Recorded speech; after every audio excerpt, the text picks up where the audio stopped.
How to add a place on Life 360. Hello guys, this is Atticus and welcome back to another tutorial video.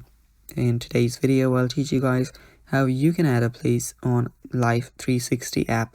So without any further ado, let's dive right into it. The first step is of course open up the Life 360 app. After you've opened it up, make sure that you're logged into your account. After doing that, now you can simply play around with your Life 360.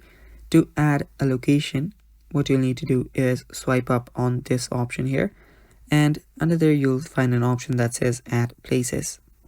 Tap on it, and now you can add different stuff like your home, your school, your work, your gym, your grocery, and you can tap on add a new place right here as well, and then choose whatever you want. Now you can add this, you can add the location in your map as well. And yeah, that is how you can add a location in your Life 360 app. And that is basically all for today's video. Thanks for watching guys. If you guys are new to our channel, head down below and hit the subscribe button so you do not miss out on our future videos. Also press the bell icon so you get notified when we release our new videos. Stay tuned for more, and bye bye.